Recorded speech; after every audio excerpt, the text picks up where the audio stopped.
Hello दोस्तों, तो कैसे हैं आप लोग? होंगे बस सब खुश होंगे, सब मजे में होंगे, सब घर में होंगे। तो आज हम इस वीडियो में बात करने वाले हैं। आपने पहले भी उनका नाम सुना होगा कई बार, महाराणा प्रताप की, द लेजेंड ऑफ लेजेंड। आज उनकी बर्थ एनिवर्सरी है, इसलिए मैंने सोचा आपको चलो उनके बारे में कुछ बताया जाए। उनकी लर्निंग जो हमें वो देना चाहते थे अपनी पूरे लाइफ टाइम में, तो वो आपके साथ शेयर की जाए। तो आज मैं बात करने वाला हूँ आठ नौ लाइफ लेसन्स जो हम आज अगर अप्लाई करें, चाहे वो डेमोक्रेसी से रिलेटेड हो, चाहे वो हमारी इनर फीलिंग से रिलेटेड हो, तो हम सक्सेस अचीव कर सकते हैं, हम एक सक्सेस के पाथ में चल सकते हैं। तो आखिर वो 8-9 चीजें आखिर है क्या, ये वीडियो पूरा देखिएगा अंत तक, तो आपको पता लग जाएंगे। ठीक है, उससे पहले तो भाई हम इंट्रोडक्शन के बारे में अगर बात करते हैं कि वहां पे वो दिखते कैसे थे, अपीयरेंस कैसे था, तो भाई वो थोड़ा अलग था कि भाई साहब 7 फुट 5 इंच हाइट थी उनकी। ठीक है, और भाला जो वो आर्मर यूज करते थे वो 80 किलो के भाले थे, और 2 तलवार थी, 2 स्वॉर्ड्स, वो भी आपकी 208 किलो की, और लास्ट एक कवच था उनका।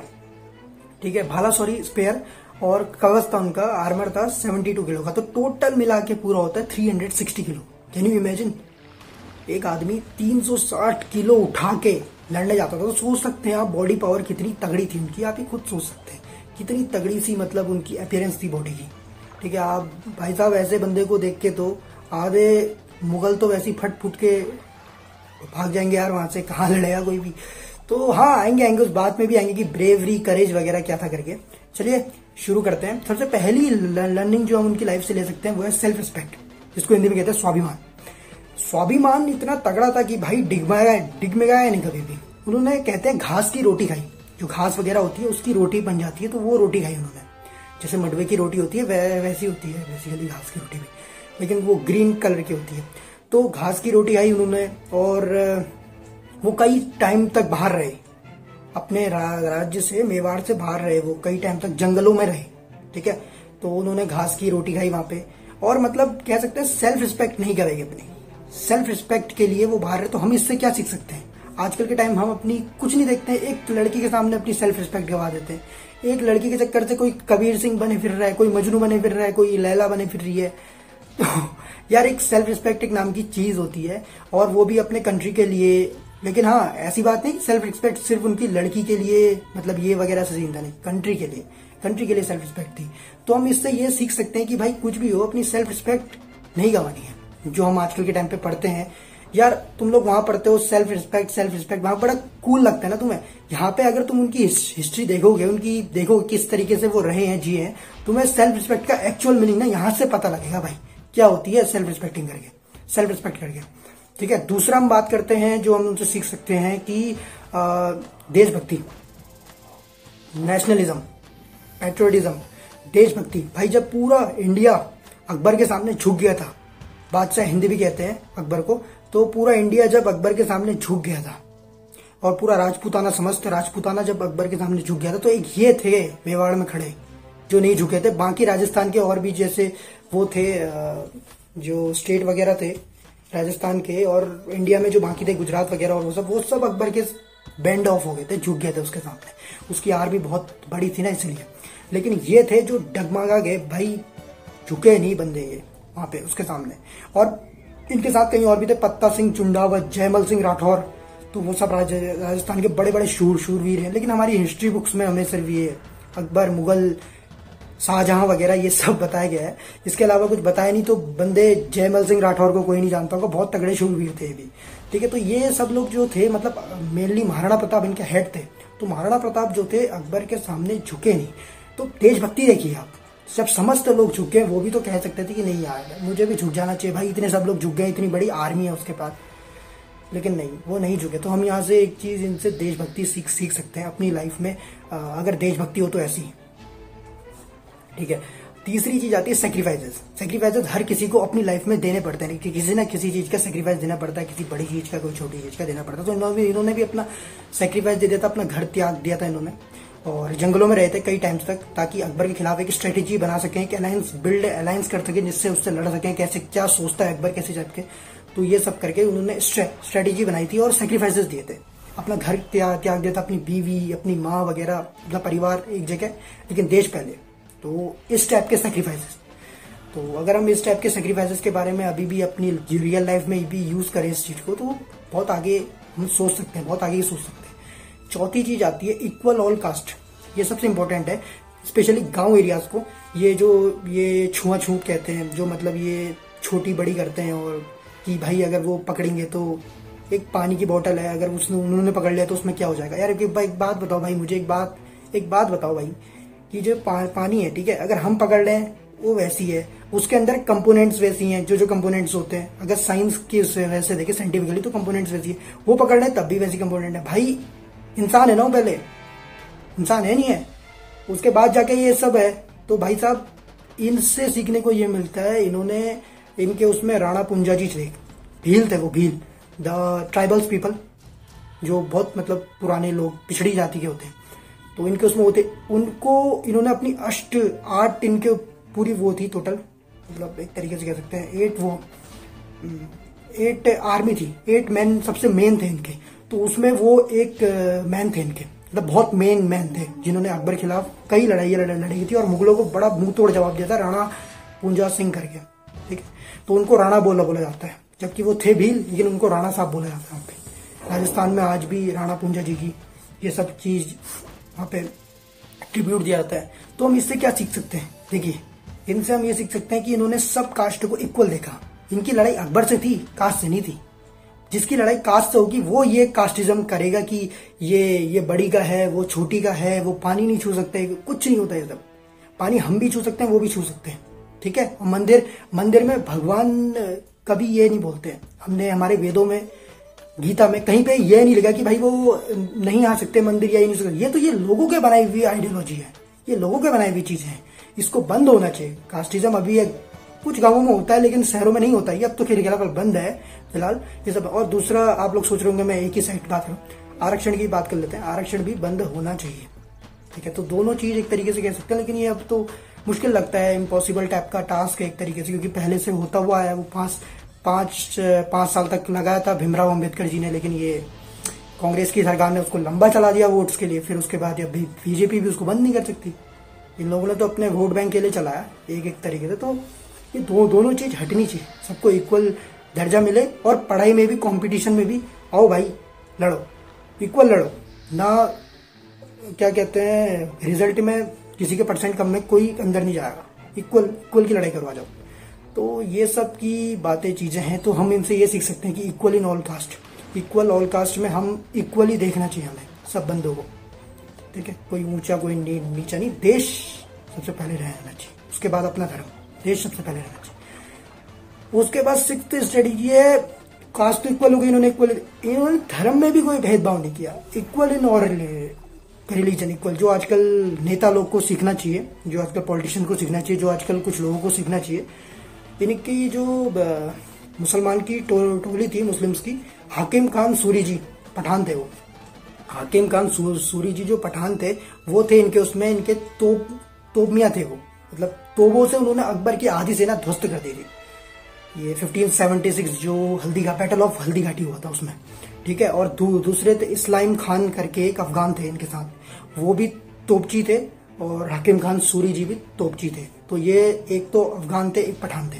तो इन दोनों ने, ये दोनों बेसिकली इंडिया से ही थे। ये जो मुगल से ये सब बाहर से आए हुए हैं, ये लुटेरे टाइप के हैं, ये सब बाहर से आए हुए हैं। इन्होंने और भी कई गलत किया, लेकिन हालांकि अकबर इन सबसे थोड़ा सा सेकुलर टाइप का लगा था। बाकी तो ये सब औरंगजेब वगैरह, ये तो सब बड़ी इनकी खतरनाक स्ट्रेटेजी थी, रिलीजन के कट्टर खिलाफ थे हिंदूज के। तो महाराणा प्रताप ऐसे नहीं थे, सबको इक्वली ट्रीटेड करते। तभी तो इनकी सेना में हकीम खान सूरी, जो इनकी 8 सेनापति में सबसे प्रमुख सेनापति थे, हकीम खान सूरी, तो ये मुस्लिम थे। और इस्लाई खान हो गया, और भी हकीम खान सूरी के साथ और भी मुस्लिम थे, उनके साथ पूरे सेनापति थी, मतलब सेना की टोली थी। तो हम क्या सीख सकते हैं इनसे, कि हर किसी को इक्वल देखना चाहिए, हर रिलीजन वाले को। लेकिन आजकल मैं देख रहा हूँ कुछ लोग भी हैं, कुछ समुदाय के लोग भी हैं, मुस्लिम्स भी कह रहा हूँ मैं, कुछ समुदाय के लोग और लिबरल्स वगैरह और ये सब ये करते हैं, औरंगजेब को अपना हीरो मान लेते हो। भाई ठीक है, तुम्हें अपने कास्ट को, तुम्हें अपने धर्म को सपोर्ट करना है, तुम्हें मुस्लिम्स को सपोर्ट करना है, मानते हो तो इनको करो ना, हाकिम खान सूरी को करो, इस्लाम खान को करो, और शिवाजी महाराज के साथ जो भी सरदार जितने मुसलमान थे उनको करो ना। उनको क्यों सपोर्ट करते हो भाई? तुम लुटेरों को क्यों सपोर्ट करते हो यार? लुटेरों को काय को सपोर्ट करते हो? उनको सपोर्ट करने की तो कोई स्ट्रेटेजी नहीं बनती ना। फिर ये यहाँ पे बिल्डिंग अलायंसेस हो जाते हैं, फिर यहाँ पे कॉन्फ्लिक्ट हो जाते हैं, फिर यहाँ पे डिस्प्यूट हो जाते हैं, मतलब थोड़ी बहस हो जाती है कि ये वगैरह हमारे, अरे ये तुम्हारे ही तो हैं यार, इनसे सीखो ना। अगर तुम हाँ तुम अगर सेकुलर हो बहुत ज्यादा, सबको इक्वल मानते हो, तो इनको मानो ना, इनको मानो। तुम वो मुगल उगल के पीछे क्यों पड़े रहते हो भाई, अफगान वगैरह उनके पीछे क्यों पड़े रहते हो? इनको मानो जो जिनका उन्होंने साथ दिया, जो इसके खिलाफ लड़े, अधर्म के खिलाफ एक तरीके से, और जो भी ये लुटेरे वगैरह आए थे इनके खिलाफ लड़े, जो भी, इनको मानो। तो हम ये चीज सीख सकते हैं कि यहाँ पे महाराणा प्रताप से भी सीख सकते हैं, और जो भी ये पॉलिटिशियन वगैरह इनको भी है कि भाई इनसे सीख सकते हैं कि इक्वल इन ऑल रिलीजन, सारे रिलीजन को इन्होंने इक्वली ट्रीट किया महाराणा प्रताप ने। ये तो ऐसे थे। इनकी मैं एक बात बताता हूँ, इनकी कहानी है, इनकी बायोग्राफी जो है विवेक बिंद्रा जी ने भी, डॉक्टर विवेक बिंद्रा, उन्होंने भी कवर की हुई है। इन कहानी ऐसी है, एक टाइम पे वो अब्दुल रहीम खान खाना, जो उस टाइम के पोएट हुआ करते थे अकबर की फेज में, तो उन्होंने मतलब उनकी जो बेगमें थी उनको कुंवर अमर सिंह जो इनके बेटे थे वो ले आए थे मेवाड़ में। इनको बड़ा गुस्सा है, इन्होंने तुरंत कहा कि बेगमों को वहीं सही सलामत पहुंचा के आओ, क्योंकि हमारी लड़ाई मुगलों के खिलाफ है, इनके खिलाफ नहीं है, ये हमारे अपने लोग हैं और इनके खिलाफ, मतलब जो भी मुस्लिम्स की बात कर रहा हूँ, बाकी तो ये मुगल्स वगैरह ये अलग हो गए, तो हमारी लड़ाई इनके खिलाफ है, औरतों के खिलाफ नहीं है, चाहे वो दुश्मन की और औरत क्यों ना, उसका सम्मान करेंगे। तो ये आप देख सकते हैं कि उनके अंदर कितनी मतलब इक्वलिटी की भावना थी। वो तो जो मुसलमान जो वहां पे जिनको वो मारते थे, मतलब लड़ाई वगैरह में, तो उनको भी उन्हीं के तरीके से कब्रिस्तान वगैरह में, इस तरीके से गाड़ना वगैरह, कब्र वगैरह, तो उस तरीके से ही उनका फनरल करते थे, उनका लास्ट राइट करते थे। तो इस तरीके की इनकी स्ट्रेटेजी थी। तो हम इससे ये सीख सकते हैं, कि इक्वलिटी, हम सारे धर्म में इक्वलिटी लाएं। लेकिन आपको भी सोचना पड़ेगा, जो लिबरल्स हैं और कुछ समुदाय, कुछ लोग हैं, मतलब समुदाय नहीं, कुछ लोग हैं जो कि ये कहते हैं कि हमारे हीरो थे, वो नहीं थे, ये वगैरह सो करके। तो यहाँ से पहले आप जान लो, पहले आप हिस्ट्री देख लो, पहले पढ़ लो, पहले इनके बारे में पढ़ लो कि क्या सीन है करके, उसके बाद बोलना जो बोलना है, ठीक है। तो हम यहाँ से ये चीज सीख सकते हैं। 7th पॉइंट आता है करेज, बहादुरी। ऐसा बहादुरी तो इतनी थी कि एक बार बहलोल खान, जो अकबर का वो था, बड़ा सेनापति था, बहुत तगड़ा सेनापति था, वो आया था एक बार युद्ध में, बैटल ऑफ हल्दी घाटी। ये फोटो देखिए आप, एक ही वार में, इतिहास का सबसे खतरनाक चित्र है, एक ही वार में घोड़े सहित काट डाला, एक ही वार मारा और घोड़े सहित काट डाला। इसलिए तो अकबर कभी सामने नहीं आता था इनके। यही स्ट्रेटेजी जिससे डरता था अकबर, जिस तरीके से वार करते थे, क्योंकि अकबर की हाइट कुछ 4-5 फुट थी, ये हुए 7 फुट के, एक ही वार मारते, गाजर मूली की तरह सब काट देते अच्छी तरीके से।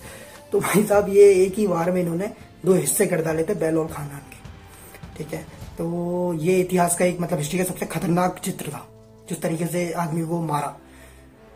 तो ये करेज हम इनसे सीख सकते हैं अपनी लाइफ में, कि कभी हार नहीं माननी है, और दूसरा करेजियस रहना है, बहादुरी दिखानी है हर जगह, डरना वगैरह नहीं है, फेयरलेस रहना है। तो ये सब चीजें। अब इसके बाद एक और पॉइंट आता है, लव टू एनिमल्स। एनिमल्स के खिलाफ इनका बड़ा प्यार था भाई। चेतक, जो जिनकी आज प्रतियोगिता होती है पूरे इंडिया में, और चेतक इनके घोड़े का नाम है, बेसिकली बहुत फेमस घोड़ा है चेतक। और चेतक की वहाँ प्रतिमा भी है एक तरीके से, मूर्ति वगैरह राजस्थान में, जिनकी आज भी पूजा की जाती है चेतक की वहाँ भी।